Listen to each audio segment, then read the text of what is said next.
I want to tell you what I am doing at the half of the year to pull my ish together for the rest of the year. Let's talk about that together, shall we? Welcome back to my friends who've been here before, and hey, new friends. My name's Labria Jones. I share a lot of personal development, travel, remote work type stuff, sometimes general lifestyle, pretty much anything that's related to my journey to living a more fulfilled life. And today I want to talk about some things that I'm doing at the midpoint of the year to get back on track, or maybe mosey down a different track, if you will. I don't know about you, but at the beginning of the year, I be having BDE. And in this case, I mean big determination energy. I start the year thinking I can do all the things. I can do everything. I can accomplish everything that's in my brain in the next 325 days, 12 months, 52 weeks. I really do think that. And I sign myself up for so much stuff.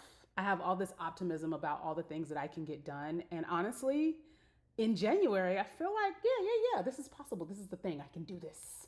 But by Q2, like let's say May, your girl be struggling. It's like the big determined energy becomes big I ain't finna do it energy.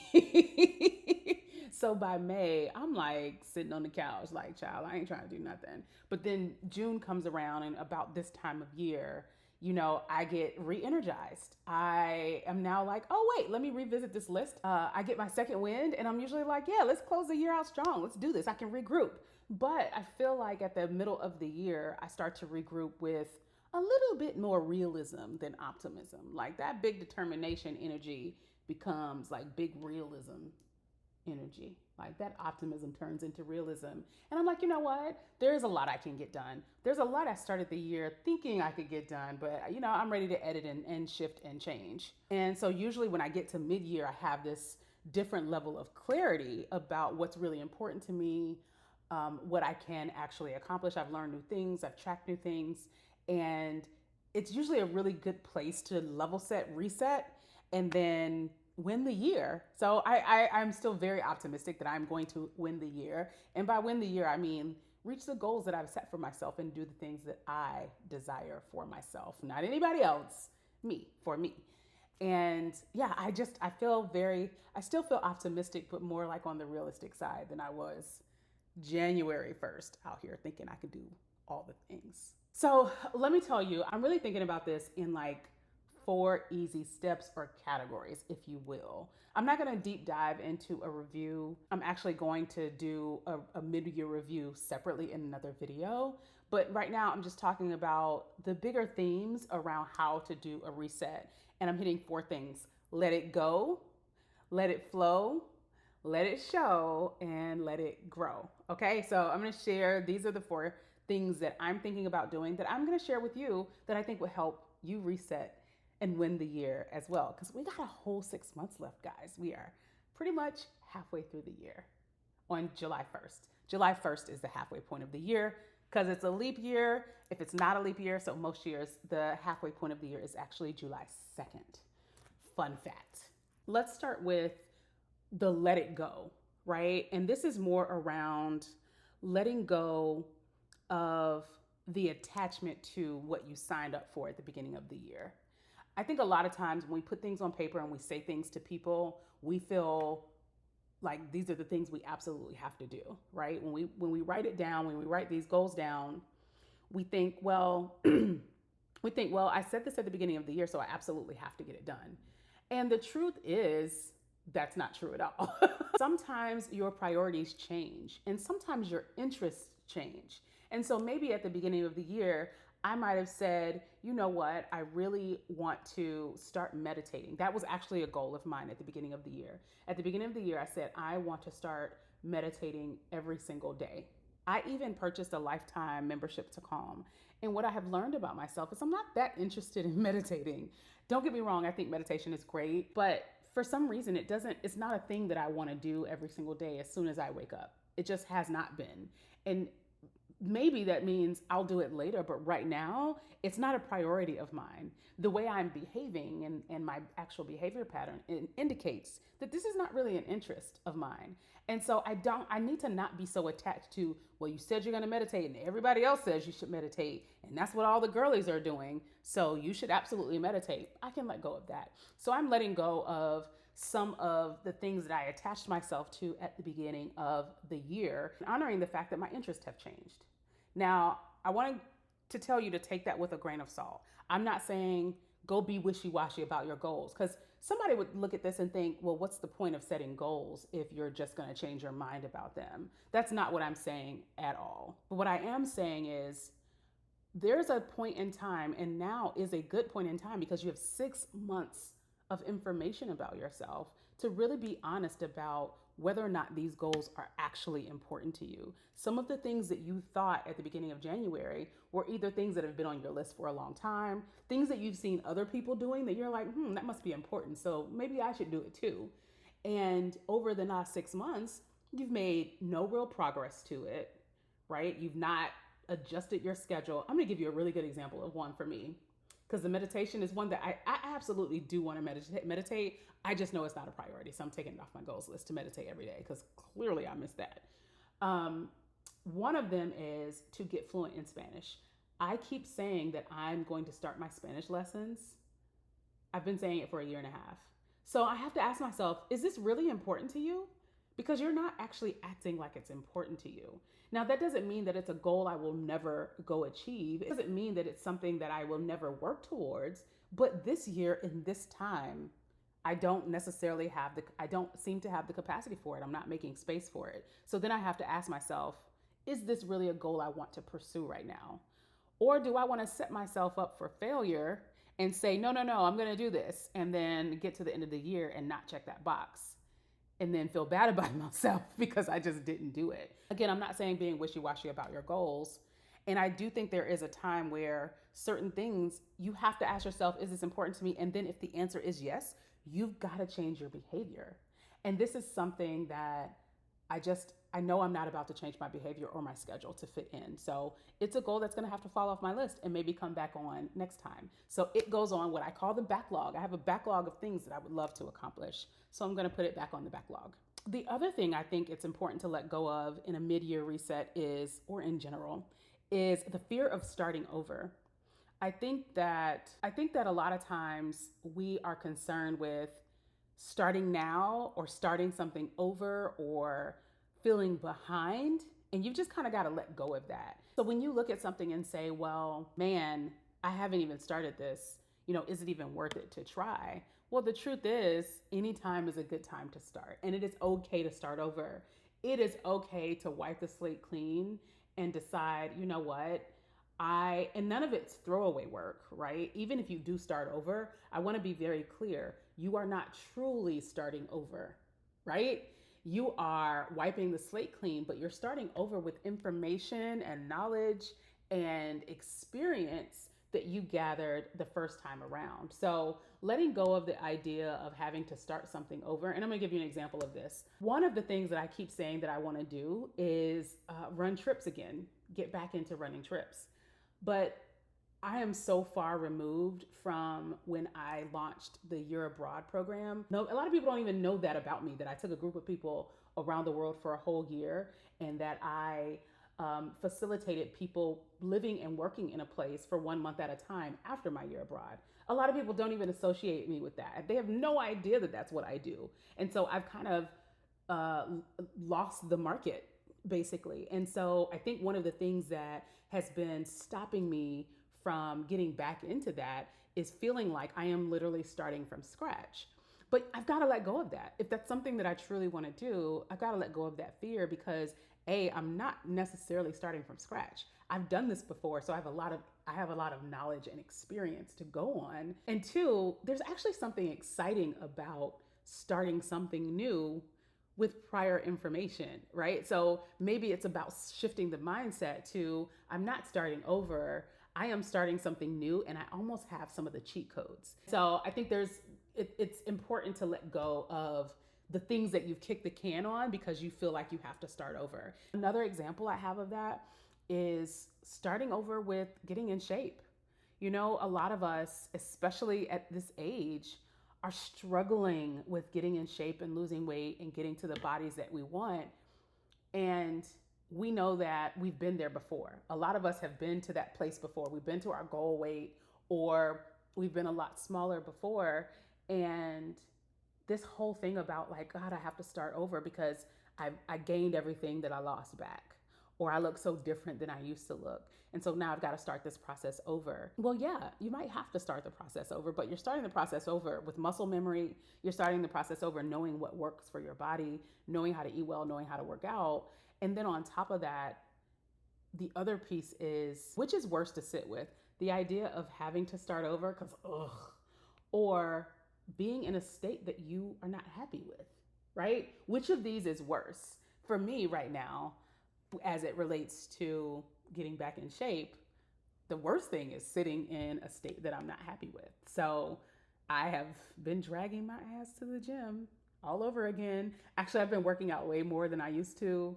And it's really annoying because I feel like I used to go to the gym for like a couple of weeks and look like I ran track. And now it's like I go to the gym for a couple of weeks and it's like I look like I run Netflix marathons from my couch.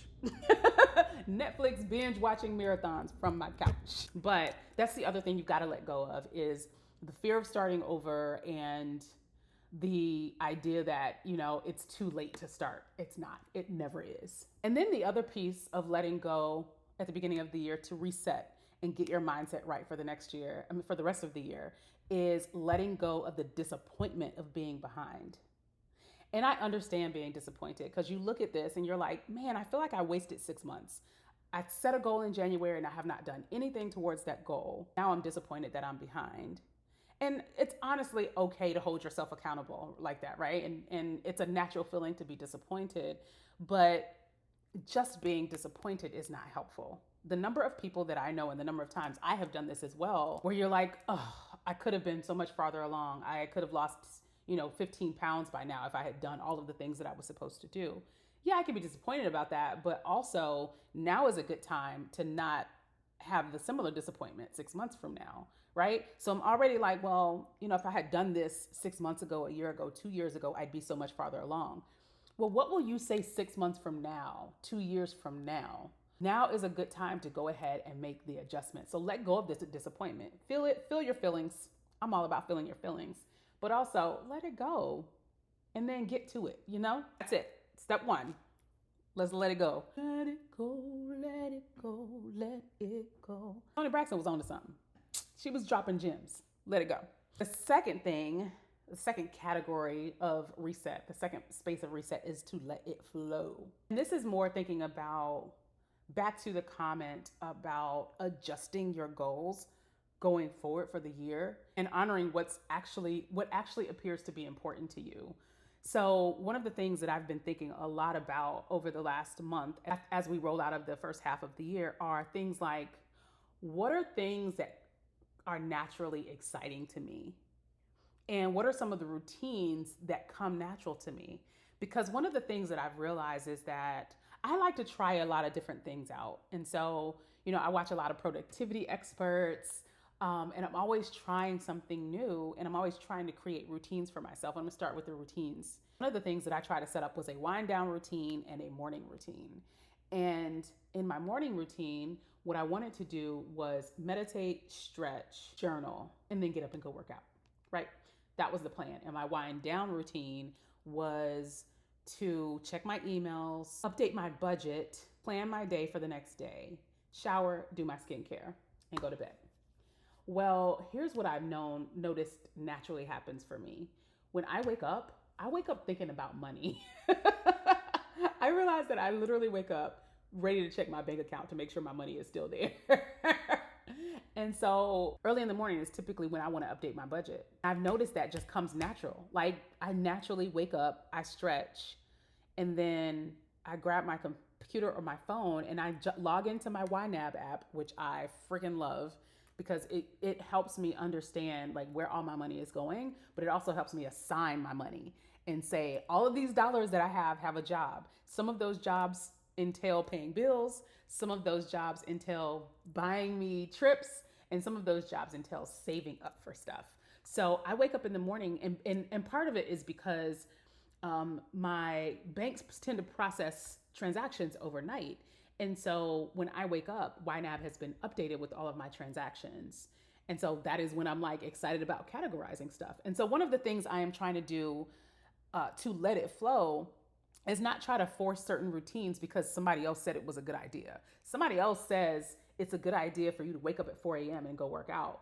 Well, sure, for some people, but is that a good idea for you? Right? What comes natural to you and what tends to work for you? Because if you're waking up at 4 a.m.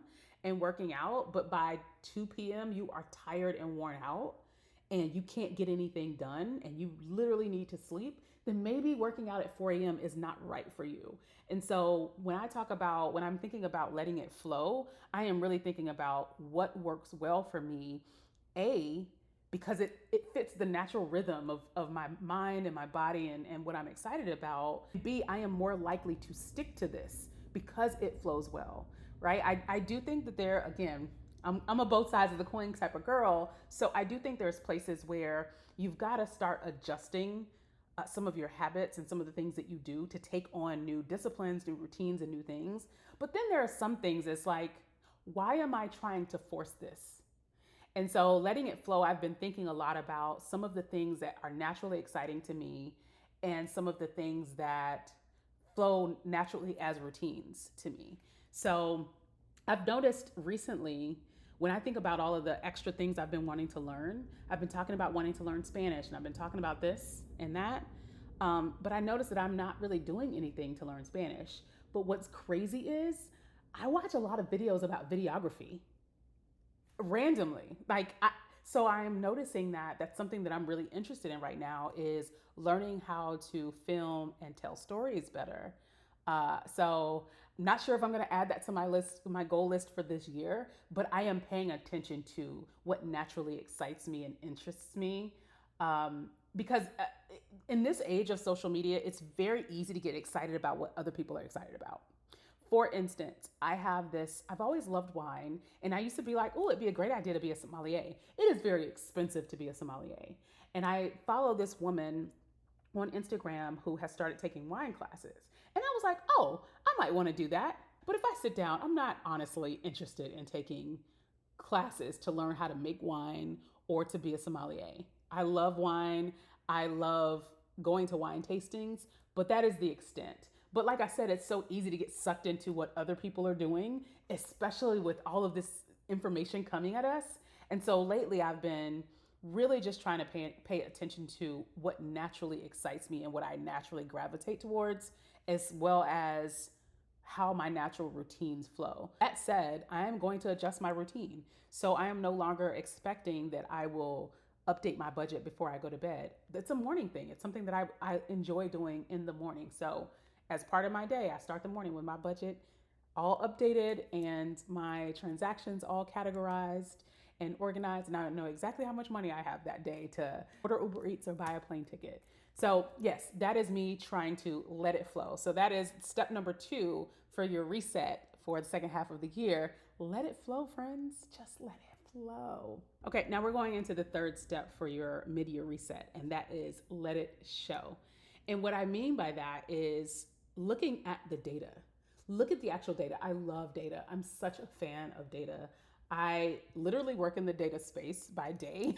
I work for a data management company, but I love information. And I think information is so empowering. It tells you so much about yourself and gives you the tools that you need to master yourself. And I am on a quest of self-mastery in this lifetime. And so one of the things that I love doing is looking at the data and making sure that I am collecting data on myself. So some of the things that I'm doing is looking back at things like, am I closing my rings 25 days a month? One of the goals that I set at the beginning of the year was to close my rings 25 days out of every month. Well, in order for me to confirm that I'm doing that, right, the great thing is this Apple Watch collects that data. So I actually, on a monthly basis, literally look at my summary to see if I did that very thing. I have an app that I use to track how much water I drink. I'm also looking at my spending and my saving. Um, Additionally, one of the things that me and one of my friends started doing was we started tracking our mood every day. We started using a mood tracker, and a lot of people do this, and a lot of journals have this. Um, she shared with me kind of a word wheel, and hers is color coded. I haven't gotten to that point yet, but what I've been doing is every morning and night, I've been just kind of writing down my mood, right? So earlier in the day and then later in the day, because your mood at the end of the day might be affected by whatever happened in the last 3 hours. And so I wanted to capture, if my mood was different earlier in the day. So that is data I've been collecting on myself to just get an understanding of, when you have conversations with a therapist or with your friends about kind of what you're going through, or when you're thinking about what you're going through and what mental and emotional state you're in, a lot of times it's very anecdotal, right? You're thinking about how you've been feeling lately for the most part. And so one of the things that I've been wanting to do is hone in on, what are some of the cycles of my mood? Also, your girl is perimenopausal. Like, I feel like I am rounding the corner to menopause. And so my moods have been very strange lately. My energy levels have been really strange lately. And so that's information I'm trying to capture, because I don't want this to be all in my head and I don't want it to be anecdotal. I actually want the data. I want to show the trends in a lot of different areas. And so I've been collecting this little mood chart to figure out what is the actual data on how I've been feeling and how I've been doing over the last several months. So I think it's important to look at the data. If you do not already collect data about yourself, go ahead and collect the data. I'm not telling you need to collect your moods and how much water you drink, but consider what's important to you to know about yourself, right? What are you sometimes wondering? What are you working on? What are you trying to get to? What are some of your goals? And then what's some of the data that you can track to help you meet those goals? Okay, so consider what is the data you want to collect on yourself, and then think about the apps and tools that you can use to track that data. And some of that data is goals and how far you are from the goal, how close you are to the goal. So some of the things that need to happen in order for you to hit those goals as well. So that's data also. So the other part of letting it show is having tools that you can track and visualize your goals. So if you don't already use any tools to track and visualize your goals, and I want to be very clear, when I say tools, it does not have to be a software tool. It could be a notebook where you are writing it down, as long as it is showing, as long as it's visual for you. So let it show, make sure that it's visual. You've written down your goals. It could be in the Notes app, it could be on a whiteboard in your office, whatever the case may be. But I'm gonna give you a few tools that I use to track my goals. One is Notion. If you follow any productivity expert on YouTube, everybody uses Notion. I freaking love Notion. But I just started using it last year, so I'm pretty new to it. I'm still learning. I use it to track my annual goals, monthly goals, and weekly goals. And I haven't started using it for daily task lists yet. I am getting there. I'm about to start setting that up. And I'd be happy to share it with you guys. But I use it to track my annual goals. And I literally go into my goals every week. Every week I do a weekly review, and I go into my weekly goals, my monthly goals, but then I go into my actual annual goals and put updates. I put screenshots of my activity summary so that I can see that I close my rings, and I put comments in there. Again, that's data that I can track, right? So I'm putting information in there so that I can see on a week-to-week basis, month-to-month basis, how I'm tracking towards these, big goals for the year. Also use on a day-to-day basis, I use TickTick. So I use TickTick to track my tasks in a calendar form. I strongly believe having just a to-do list is kind of setting yourself up for failure, just because a lot of times our to-do list is bigger than our day, right? We don't have enough day to get to that to-do list. And so what I love to do is create tasks, but schedule them on the calendar around my meetings. So I can be really honest with myself about what I'm capable and have the time to complete throughout the day. So, and that's visual. Again, it's right there in my face on a day-to-day basis. And then the other thing that I love to do is create quarterly vision boards. A lot of people love to do an annual vision board. They do a vision board at the end of the year for the whole year. For me, it goes stale. It gets really, really stale. I'm not a fan of an annual vision board. It's just not my thing. I actually create a digital vision board that is for the quarter. These are the things I am focused on just for this quarter. And I feel like it's more attainable, it's more actionable, and it's more relevant to me when I put it in a quarterly vision board. I do not like to do an annual vision board. I love that for anybody who likes to do it. It doesn't work for me. And that goes back to what I said earlier about letting it flow and figuring out what actually works for you. What actually works for me is doing quarterly vision boards. And I will do a video on creating quarterly vision boards, but I create it in Canva, I print it out, I put it up, I make it my screensaver, all kinds of stuff so that it is showing. Again, let it show. All right, so we have let it go, we've let it flow, we've let it show. Now we got to let it grow, right? So when we're talking about doing a reset and thinking about how we reset for the second half of the year, the let it grow piece is really about planting seeds in good soil and watering them. So this is really about immersing yourself in the things that will help you grow towards these goals.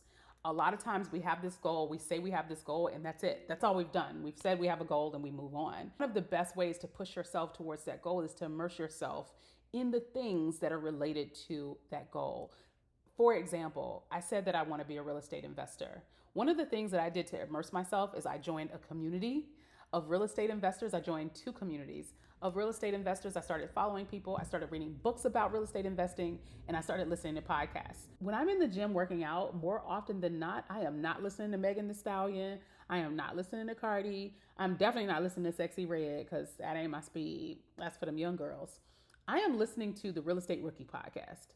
I am literally listening to real estate podcasts while I'm lifting weights in the gym because this is something that's important to me, and this is something that is a big goal of mine, is to grow my real estate portfolio. And so I am planting the seed in the soil and watering it by being part of communities, reading books, and reading podcasts. So when you're looking at your goals for the beginning of the year, I want you to ask yourself, where is the rich soil I can plant myself in? And how do I continue to water myself to grow towards this goal? What are you doing to actually let it grow? All right. So podcasts, books, communities, YouTube videos, classes, certifications, whatever that is, whatever that goal is, what are the ways that you can actually immerse yourself into that goal? Even when you think about the people that you start to hang out with. If I were to assess my goal of being a real estate investor, there's actually more that I could do to help that grow. I could start to build relationships with local bankers. I could start going to real estate meetups. I could actually start going to open houses and actually going to look at properties as well. Going to open houses, like, you don't have to be pre-approved to do that, right? But that is taking the action of going to look at places, and things like that get you closer to the goal. So I want you to also let it grow, immerse yourself in, and nurture your actions towards a goal. All right, so yes, it is mid-year, but all is not lost. Still have until the end of the year to reach our goals, to learn new things, try new things, and to get to the business of living our best lives. The key is to let it go, let it flow, let it show, and let it grow. I honestly felt a bit like a Southern Baptist preacher coming up with this. Where's my white kerchief? I should have thrown a ha up in there. You know what I'm saying? Anyway, I'm actually doing a live mid-year review on June 30th at 11 a.m. Eastern time. I'm going to sit down and actually look at my goals for the year and walk through my process of how I review my year, review the half of the year, and then adjust for the year going forward. I'm going to do that completely live, answer questions. Let's talk through it. Let's talk about your goals too. Feel free to join me. But if you are watching this after June 30th, no big deal. The replay is in the description box below. Hey, thanks for stopping by. I hope you enjoyed this conversation. I hope it's been a great year for you so far, and I hope the rest of the year is amazing for you. And I hope you get the chance to let it go, let it flow, let it show, and let it grow. If this video was helpful, if you liked it, feel free to hit the like button and subscribe. And don't forget to turn on alerts so you get notified when I post new videos. And I will see you in the next one.